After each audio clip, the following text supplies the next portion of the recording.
Hello friends, class 10th के foundation course में हमारा चैप्टर चल रहा है एटॉमिक स्ट्रक्चर और जिसमें हम डिस्कस कर रहे हैं फोटो इलेक्ट्रिक इफेक्ट। जैसा कि मैंने मेरे 9th सेशन में कहा था फ्रेंड्स, फोटो इलेक्ट्रिक इफेक्ट हम 3 पार्ट्स में डिस्कस कर रहे हैं। सबसे पहला पार्ट हमने देखा था कि what is photo electric effect. Photo electric effect क्या होता है? Emission of electrons from the metallic plate when it is irradiated with light of sufficient frequency।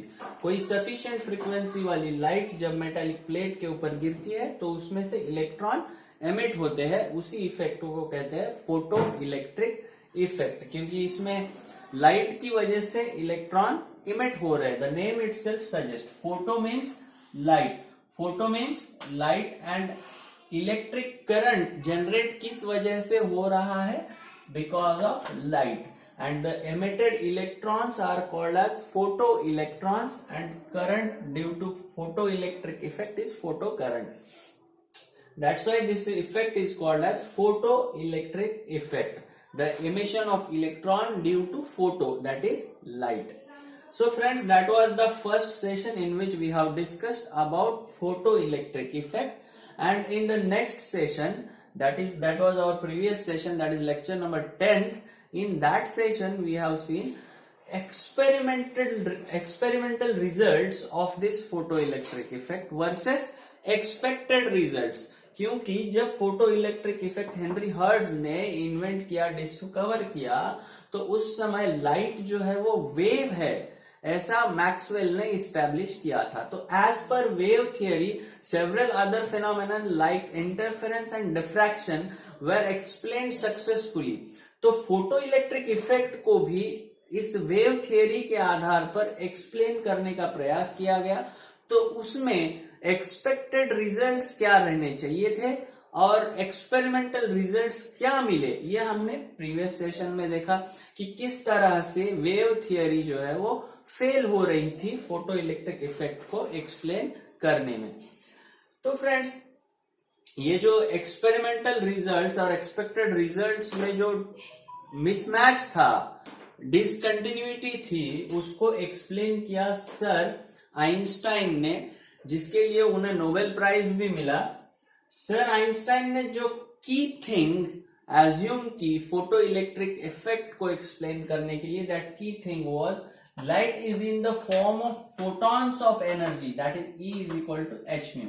ये इक्वेशन कोई नया इक्वेशन नहीं है friends, same equation Max Planck ने भी ब्लैक बॉडी रेडिएशंस को एक्सप्लेन करते हुए प्रपोज किया था कि जो ब्लैक बॉडी में एटम्स और मॉलिक्यूल्स जो है, जो एनर्जी एक्सचेंज कर रहे हैं, जिन एटम्स और मॉलिक्यूल्स को which are exchanging energy, he termed as oscillators. तो ये जो इमेजिनरी ऑसिलेटर्स है, ये एनर्जी को एक्सचेंज कर रहे पैकेट्स में, एनर्जी के चंक्स में। ऐसा किसने कहा था? मैक्स प्लैंक ने।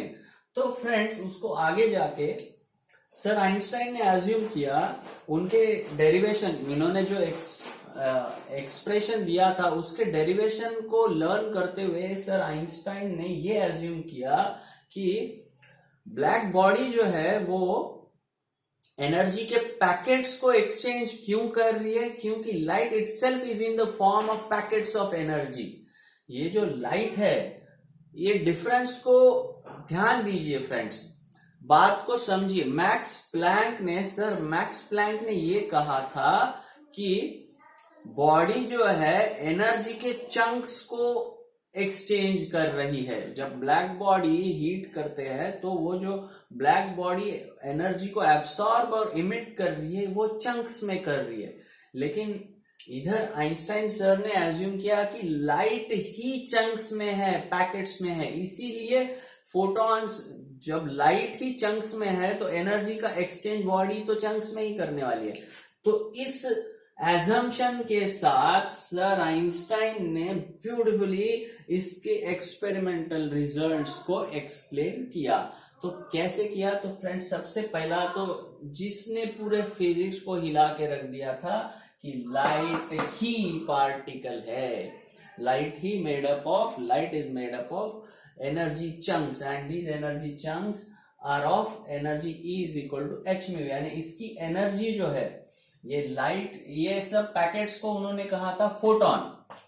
ये जो एनर्जी के पैकेट्स है, उन पैकेट्स को कहा था फोटॉन्स, और इन फोटॉन्स की एनर्जी अगर किस पर डिपेंड करती है, तो उसकी फ्रीक्वेंसी पर डिपेंड करती है, that is E is equal to H mu. तो इस एजम्पशन के साथ एक एक इसके सारे ऑब्जर्वेशन कैसे एक्सप्लेन होते हैं देखिए फ्रेंड्स। तो सबसे पहला ऑब्जर्वेशन इस एक्सपेरिमेंट में जो हमने देखा था कि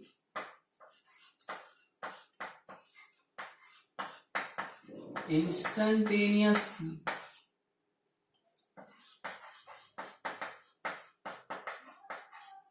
एमिशन ऑफ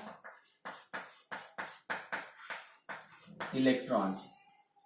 तो फ्रेंड्स, वेव, अगर लाइट वेव होती तो इस मेटालिक प्लेट के ऊपर जब लाइट गिरेगी तो एमिशन जो हो रहा है वो कैसे रहना चाहिए था, थोड़ा सा उसमें टाइम लैग रहना चाहिए था। इसके लिए हमने इस नारियल के पेड़ की भी एनालॉजी दी थी फ्रेंड्स पिछले लेक्चर में। अगर हम इस पेड़ के ऊपर कोई वेव्स जाके टकरा रही है तो ये नारियल जो है वो इमीडिएटली नहीं गिरेंगे, वेव्स को थोड़ा टकरा के उस पेड़ को हिलाना पड़ेगा। जब पेड़ सफिशिएंटली हिलेगा तब जाके नारियल नीचे गिरेगा। वैराज अगर इस नारियल को गोली मारेंगे बुलेट से या कोई पत्थर फेंक के मारेंगे तो इमीडिएटली नारियल गिरने वाला है। तो ये जो एमिशन ऑफ इलेक्ट्रॉन हो रहा है वो इसी तरह से हो रहा है, जैसे कि कोई उधर बुलेट को हिट कर रहा है, यानी लाइट जो है ये एक बुलेट के फॉर्म में है। इस एजम्पशन से emission of instantaneous emission of electron जो है वो एक्सप्लेन हो रहा था। तो फ्रेंड्स, ये जो इंस्टेंटेनियस एमिशन ऑफ इलेक्ट्रॉन्स हो रहा है क्योंकि लाइट जो है वो पैकेट्स में है, और ये जो पैकेट्स इधर बुलेट की तरह आके टकरा रहे हैं, इसलिए ये इंस्टेंटेनियसली इलेक्ट्रॉन एमिट हो रहा है। और नेक्स्ट हमारा ऑब्जर्वेशन था फ्रेंड्स कि मान लो कि पोटेशियम की प्लेट है तो उसके ऊपर रेड लाइट अगर गिरती है तो एमिशन नहीं हो रहा था, वेराज येलो लाइट अगर इंसिडेंट हो रही है तो एमिशन हो रहा था। अगर आप रेड लाइट कितनी भी इंटेंसिटी की, कितनी भी ब्राइट रेड लाइट अगर पोटेशियम प्लेट के ऊपर डाल रहे हो तो एमिशन नहीं मिल रहा था। और वेराज येलो लाइट की फेंट सी भी येलो लाइट अगर इस प्लेट पे गिर रही है तो एमिशन ऑब्जर्व हो रहा था। यानी सेकेंड ऑब्जर्वेशन क्या था, minimum frequency needed for electrons emission, and that minimum frequency is called as threshold frequency and denoted by mu naught. That frequency, the minimum frequency required to eject the electron from metallic plate is called as threshold frequency. इस metallic plate के चंगुल से electron को मुक्त करना है, इसको छुड़ाना है, तो जो मिनिमम फ्रीक्वेंसी लगने वाली है तो फ्रेंड्स उसको कहते हैं थ्रेशोल्ड फ्रीक्वेंसी। और इस थ्रेशोल्ड फ्रीक्वेंसी से कम वाली फ्रीक्वेंसी वाली लाइट अगर आप मेटालिक प्लेट के ऊपर फेंक रहे हो तो एमिशन ऑफ इलेक्ट्रॉन्स नहीं हो रहा है। ऐसा क्यों हो रहा है, क्योंकि इस लाइट की एनर्जी जो है वो फ्रीक्वेंसी के ऊपर डिपेंड कर रही है, नॉट ऑन इंटेंसिटी। इंटेंसिटी जो है, जैसे जैसे इंटेंसिटी बढ़ रही है तो नंबर ऑफ फोटॉन्स बढ़ रहे हैं, लेकिन इंडिविजुअल एनर्जी, फ्रेंड्स ध्यान दीजिए, individual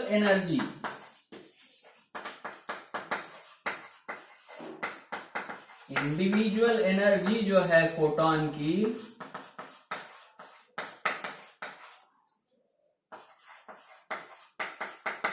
won't increase with intensity.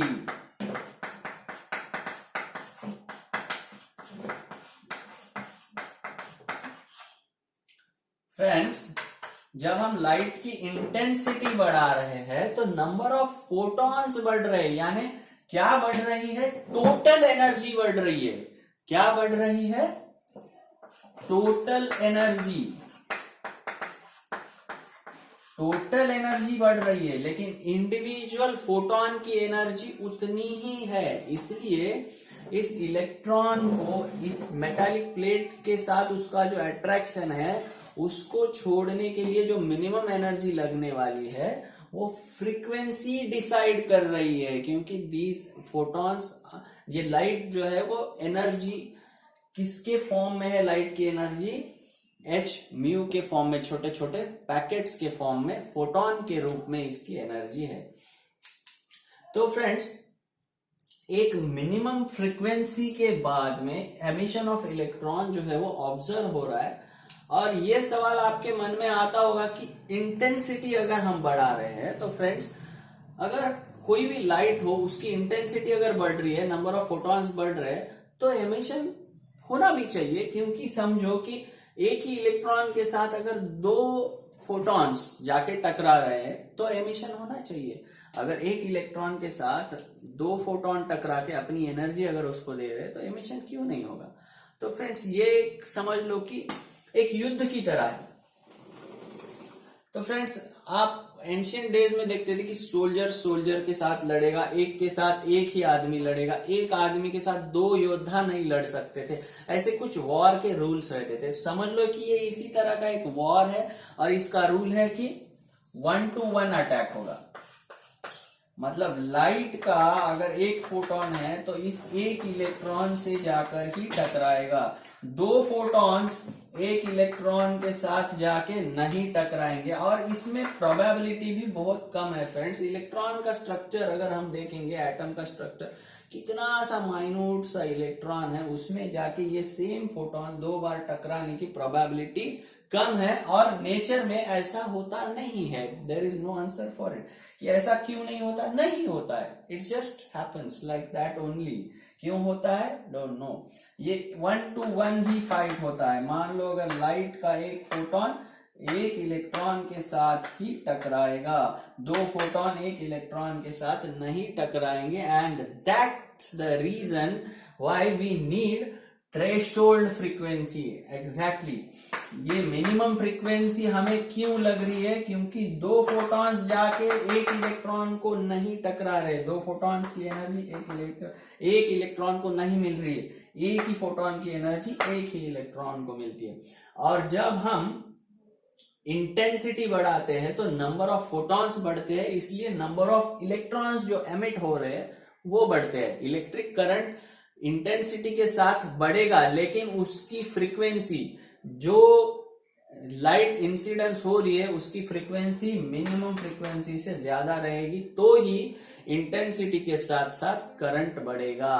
और जैसा कि हमने देखा था कि इंटेंसिटी बढ़ने से काइनेटिक एनर्जी इलेक्ट्रॉन की बढ़ नहीं रही थी, यानी इंटेंसिटी के साथ साथ इस एमिटेड इलेक्ट्रॉन की काइनेटिक एनर्जी बढ़ नहीं रही थी, बढ़ेगी भी नहीं। क्योंकि वेव थ्योरी को अगर आप एज्यूम करेंगे तो वेव की इंटेंसिटी वेव की एनर्जी डिसाइड करती है। लेकिन फ्रेंड्स, इधर जब ये लाइट टकरा रही है तो वो वेव नहीं कर रही है। It is not behaving like wave, it is behaving like a particle. तो जब ये पार्टिकल की तरह इधर टकराएगी तो इंटेंसिटी से उसकी एनर्जी डिफाइन नहीं होगी, उसकी एनर्जी डिफाइन होगी उसके फ्रीक्वेंसी से, वेवलेंथ और फ्रीक्वेंसी से। उसकी जितनी ज्यादा फ्रीक्वेंसी रहेगी उसकी उतनी ज्यादा एनर्जी रहेगी। And that's the reason with increasing intensity kinetic energy was not increasing, it was unaffected. Kinetic energy was unaffected. Kinetic energy of emitted electrons was unaffected with increasing intensity. Whereas जब इसकी frequency बढ़ेगी तो उसकी kinetic energy बढ़ेगी। तो ये एक assumption, sir Einstein का ये जो एक एजम्पशन है, इस एक एजम्पशन में पूरे फोटो इलेक्ट्रिक इफेक्ट में जो भी एक्सपेरिमेंटल रिजल्ट्स ऑब्जर्व किए गए थे उन सारे एक्सपेरिमेंटल रिजल्ट्स को एक्सप्लेन किया गया, और for this theory he got Nobel prize in 1923. And friends, this is how the whole story of photoelectric effect is. This photoelectric effect we have discussed in 3 parts. The first part was just definition of photoelectric effect. What is photoelectric effect? It is the emission of electrons from metallic plate upon irradiation with light of sufficient frequency. And in the next second session we have seen experimental results versus expected results. Expected results on the basis of wave theory compared with experimental results.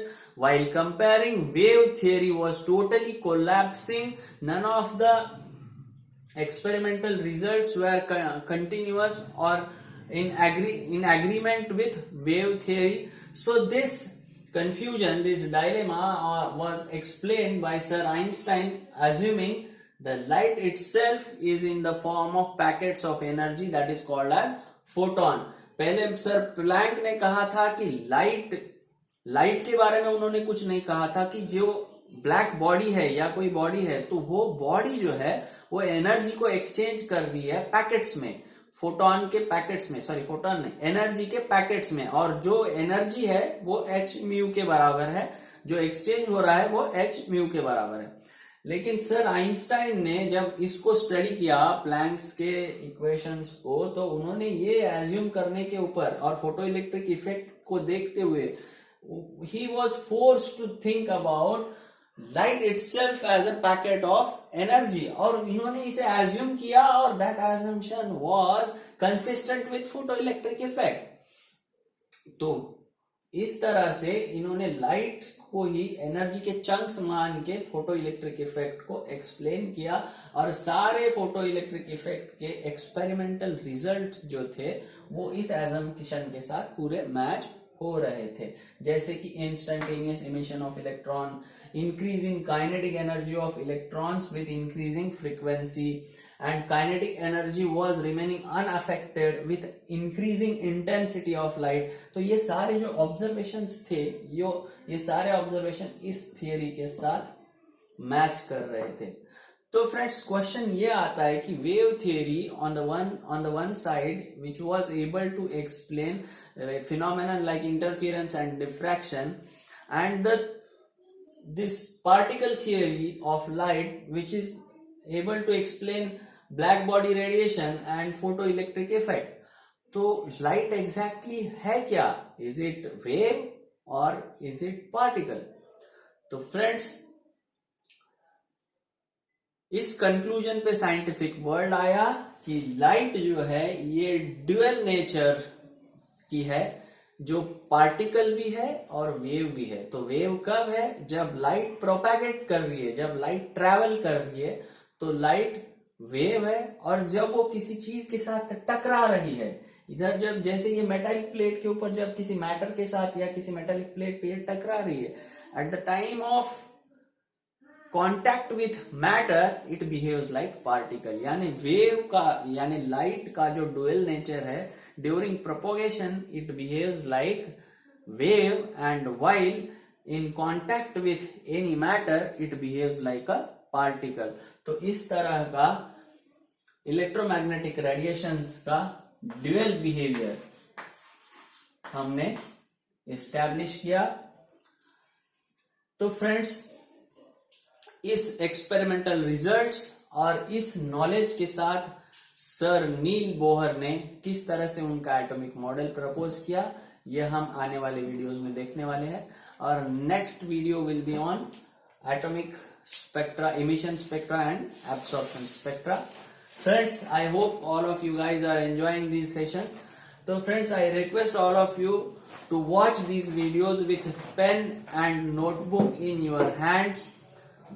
That is the way in which you can take maximum benefit out of these videos. And friends, जो भी videos देखेंगे इसकी सारी videos की मैंने playlist बनाई हुई है. अभी तक हमने एक चैप्टर कंप्लीट किया है, that is chemistry of carbon and it's compounds.